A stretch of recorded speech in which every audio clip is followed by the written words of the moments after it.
ഈശോ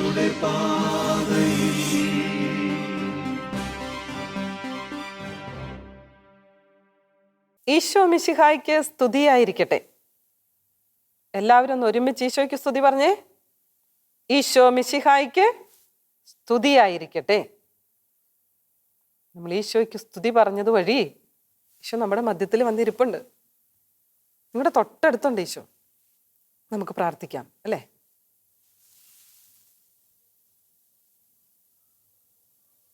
മനസ്സിൽ ഈശോയെ മാത്രം കാണാം. കാരുണ്യവാനായ ഈശോയെ,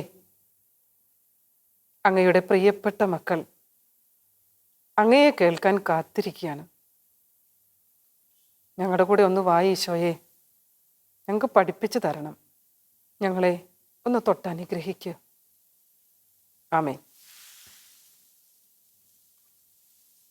നിങ്ങളറിയാതെ തന്നെ ഈശോ നിങ്ങളുടെ അടുത്തിരിക്കുന്നുണ്ട് കേട്ടോ.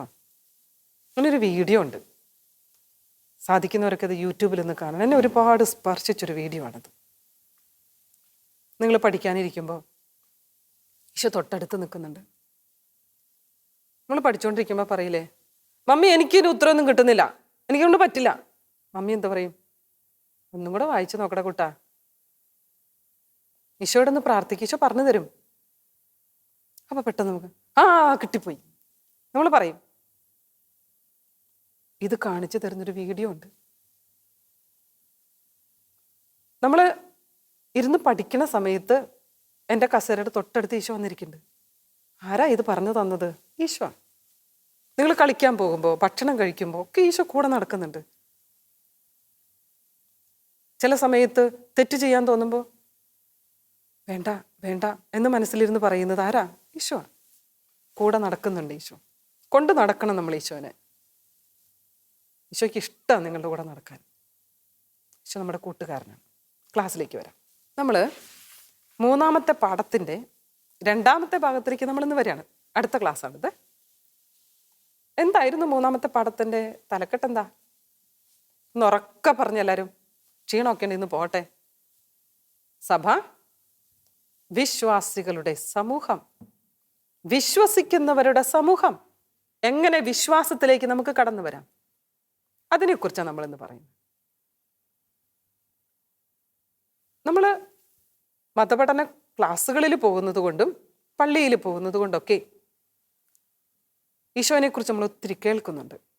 നമ്മുടെ വീട്ടിൽ കൊച്ചു കുഞ്ഞുങ്ങളെ, നിങ്ങൾ കൊച്ചു കുഞ്ഞുങ്ങളായിരുന്നപ്പോഴും നിങ്ങളുടെ അമ്മമാർ, നിങ്ങളുടെ പപ്പമാർ മടിയിലിരുത്തി തന്നെയാണ് ചെയ്തിരിക്കുന്നത്. ഇപ്പം നിങ്ങളുടെ വീട്ടിലാരെങ്കിലും കൊച്ചു കുഞ്ഞുണ്ടെങ്കിൽ നിങ്ങൾക്ക് കാണാം, വൈകുന്നേരം കുടുംബ പ്രാർത്ഥനയുടെ സമയമാകുമ്പോൾ അമ്മ കുഞ്ഞിനെ പിടിച്ച് മടിയിലിരുത്തും. എല്ലാവരും കുരിശ് വരയ്ക്കാൻ തുടങ്ങുമ്പോൾ അമ്മ കുഞ്ഞിൻ്റെ കൈ പിടിച്ച് കുരിശ് വരപ്പിക്കും. ആരെങ്കിലുമൊക്കെ പറഞ്ഞു കൊടുത്താൽ മാത്രമേ വിശ്വാസത്തിലേക്ക് വരാൻ നമുക്ക് പറ്റൂ. അതാണ് നമ്മൾ ഈ വിശ്വാസ പരിശീലനം എന്നതുകൊണ്ട് ഉദ്ദേശിക്കുന്നത്. ഇവിടെ നമ്മോട് പറയുന്നുണ്ട്, സുവിശേഷ പ്രഘോഷണം വഴി മാത്രമാണ് യേശുവിനെ മറ്റുള്ളവർക്ക് കാണിച്ചു കൊടുക്കാൻ പറ്റുക, മറ്റുള്ളവർക്ക് യേശുവിൽ വിശ്വസിക്കാനും യേശുവിലേക്ക് വരാനും സാധിക്കുക. നമ്മുടെ ഇടവക പള്ളികളിലൊക്കെ ബൈബിൾ കൺവെൻഷൻ നടക്കാറുണ്ട്. ഇപ്പോൾ കുറച്ചു കാലമായിട്ട് നമ്മളൊക്കെ ആകെ പെട്ടുപോയിരിക്കുകയാണ്. പക്ഷേ ദൈവത്തിൻ്റെ ആത്മാവ് വേറെ വഴി കാണിച്ചു തന്നു നമുക്ക്. യൂട്യൂബ് തുറന്നാൽ ധ്യാന കേന്ദ്രങ്ങളിലുള്ള ബഹുമാനപ്പെട്ട വൈദികരുടെയും സിസ്റ്റേഴ്സിൻ്റെയും ഒക്കെ വചന പ്രഘോഷണം നമുക്ക് നമ്മുടെ വിരൽത്തുമ്പിൽ നിന്ന് കിട്ടും. വലിയൊരു നന്മയാണത്. കിടപ്പ് രോഗികൾക്ക് പോലും വീട്ടിലിരുന്ന് കേൾക്കാം.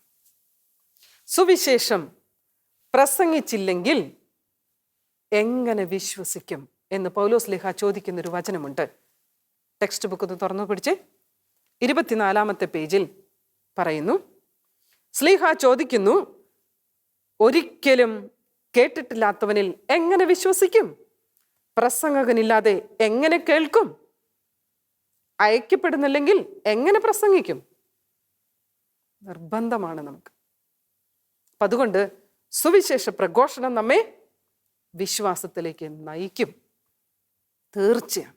ഈശോ സഭയോട് പറഞ്ഞതും ഇത് തന്നെയാണ്, സുവിശേഷം പ്രസംഗിക്കണം. അതാണ് ഇന്ന് പല ധ്യാന കേന്ദ്രങ്ങൾ നടക്കുന്നുണ്ട്. ഈ പല ധ്യാന കേന്ദ്രങ്ങളിലും നടന്നുകൊണ്ടിരിക്കുന്നത്.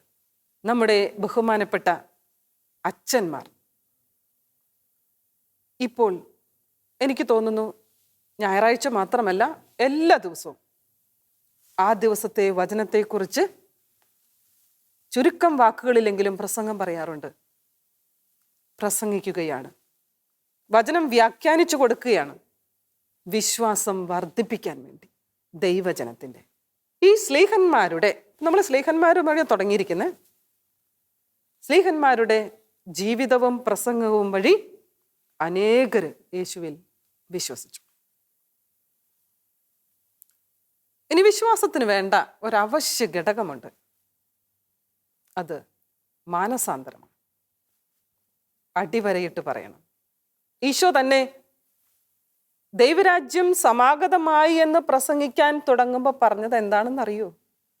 ദൈവരാജ്യം സമീപിച്ചിരിക്കുന്നു, അനുതപിച്ച് സുവിശേഷത്തിൽ വിശ്വസിക്കുവിൻ.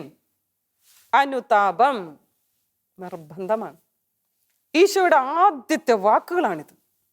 ദൈവരാജ്യം സമീപിച്ചിരിക്കുന്ന ഈശോ, ഞാനിതാ വന്നു കഴിഞ്ഞു, നിങ്ങൾക്ക് എന്നിലേക്ക് വരണമെങ്കിൽ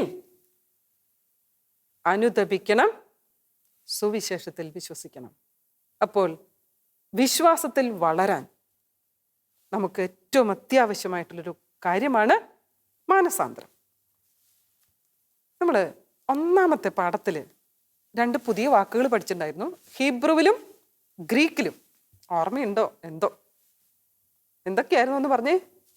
കഹാൽ, എക്ലേസിയ, വിളിച്ചുകൂട്ടപ്പെട്ടവരുടെ സമൂഹത്തെക്കുറിച്ച് പറയാൻ, സഭയെക്കുറിച്ച് പറയുന്ന വാക്ക് മറക്കരുത് കേട്ടോ. അതിനോട് ചേർത്ത് സഭ വിശ്വസിക്കുന്നവരുടെ കൂട്ടായ്മയാണെങ്കിൽ ആ കൂട്ടായ്മയിലേക്ക് വരണമെങ്കിൽ നമുക്ക് മാനസാന്തരം വേണം.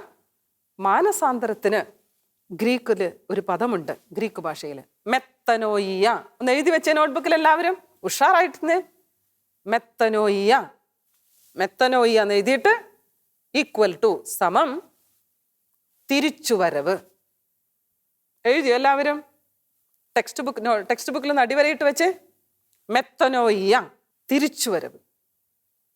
തിന്മയിൽ നിന്ന് മാറി നന്മയിലേക്ക് വരണം. നിങ്ങളുടെ മനസ്സിൽ ബോധ്യമായിട്ട് നോട്ട്ബുക്കിൽ നിന്ന് എഴുതി വെച്ചേ, ബോധ്യം. എന്താ വേണ്ടത്? ഞാൻ തിന്മയിൽ നിന്ന് മാറി നന്മയിലേക്ക് വന്നാൽ മാത്രമേ വിശ്വാസത്തിൽ എനിക്ക് വളരാൻ സാധിക്കുകയുള്ളൂ. അടുത്ത ഒരു കാര്യം പറയുന്നത് ഇപ്രകാരമാണ്, വിശ്വാസം നമ്മെ ഐക്യപ്പെടുത്തുന്നു. വിശ്വാസം നമ്മെ ഐക്യപ്പെടുത്തുന്നു എന്ന് പറയുമ്പോൾ ഞാൻ എളുപ്പത്തിൽ നിങ്ങളോടൊരു കാര്യം പറയാം. നിങ്ങൾ സ്കൂളിൽ ക്ലാസ്സിലേക്ക് കയറി ചെന്നു, ഒരു പ്രത്യേക സംഭവം അന്ന് രാവിലെ നടന്നിട്ടുണ്ട്, ആരോ ഒരാളത് കണ്ടു കേട്ടു, തൊട്ടടുത്തുള്ള ഒരു കുട്ടിയുടെ പപ്പയുടെ മരണോ എന്തെങ്കിലും ആവട്ടെ, എന്തെങ്കിലും ഒരു സംഭവം. ഈ സംഭവം നടന്നു കഴിഞ്ഞപ്പോൾ ഈ കൊച്ചു ക്ലാസ്സിലേക്ക് കയറി ചെന്നു. ഇവൻ ആദ്യം കാണുന്നവരോട് തന്നെ ഇത് പറഞ്ഞു, ഇങ്ങനൊരു സംഭവം നടന്നിട്ടുണ്ട്. ബാക്കിയുള്ളവർ ചോദിക്കും, എന്താണ് പറയണേ, നീ എന്തായാലും പറഞ്ഞ് ചോദിക്കും.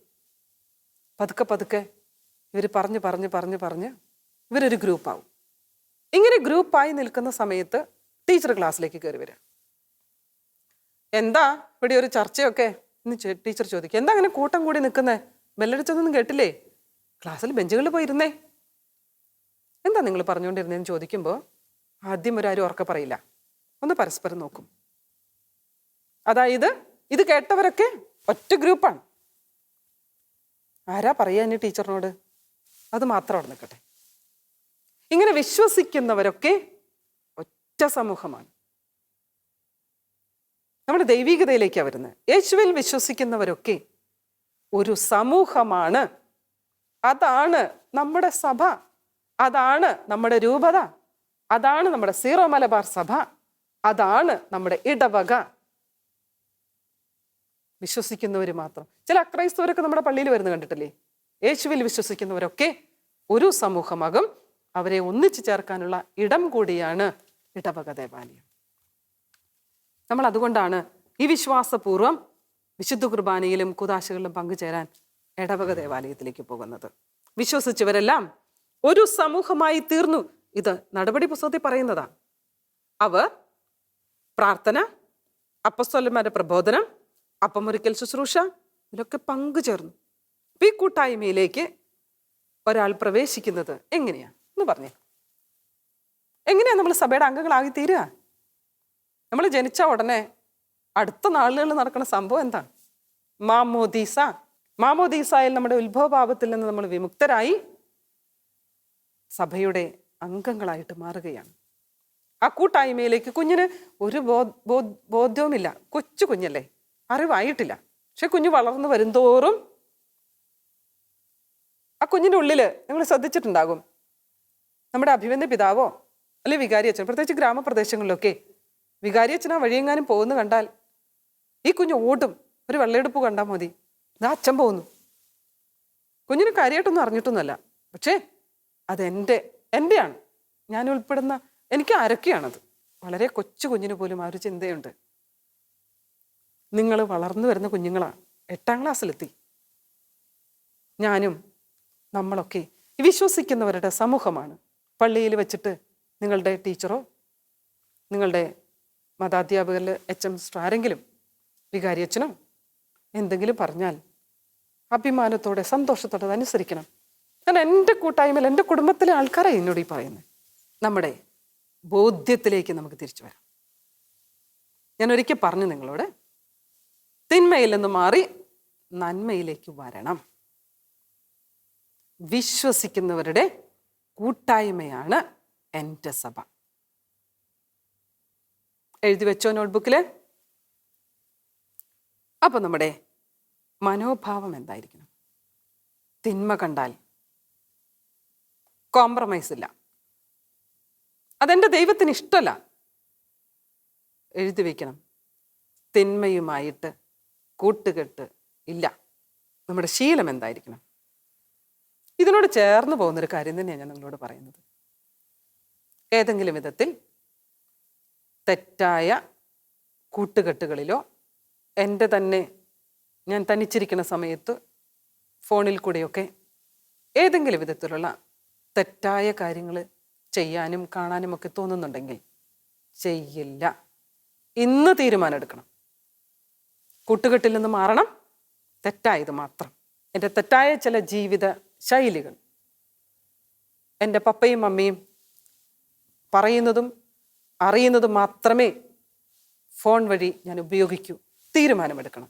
നമ്മൾ ജീവിക്കണം, ശീലിക്കണം. ഒരു ആക്ടിവിറ്റിയും കൂടെ തരട്ടെ, എന്നാലും നമ്മൾ ഈശോയുടെ മക്കളാകുള്ളൂ. എന്തെങ്കിലുമൊക്കെ ചെയ്തു എന്നൊരു ത്രില്ല് വേണ്ടേ നമുക്ക് ചെയ്യാം. ഈശോയിലുള്ള വിശ്വാസം പ്രഖ്യാപിച്ചുകൊണ്ട് ഒരു പ്രസംഗം എഴുതണം. ചില വചനങ്ങളൊക്കെ ചേർത്ത് ഒരു പേജ് എഴുതിയാലും മതി. ഒരു പ്രസംഗം ഒന്ന് എഴുത്, അത് പറയണം. അഭിമാനത്തോടു കൂടി ഈശോയുടെ വചനം പ്രസംഗിക്കുന്ന ആ വീഡിയോ ടീച്ചറിന് അയച്ചു കൊടുക്കണം. എന്നിട്ട് വികാരി അച്ഛൻ എപ്പോഴെങ്കിലും വരും, അച്ഛനൊന്ന് കേൾപ്പിച്ചു കൊടുക്കണം. ചെയ്യില്ലേ? ചെയ്യണം. പിന്നെ നമ്മൾ പ്രസംഗത്തിൻ്റെ കല വർദ്ധിക്കുകയുള്ളൂ, കഴിവുകൾ വർദ്ധിപ്പിക്കുകയുള്ളൂ. ഈശോ നമ്മെ അനുഗ്രഹിക്കട്ടെ. ആമേൻ.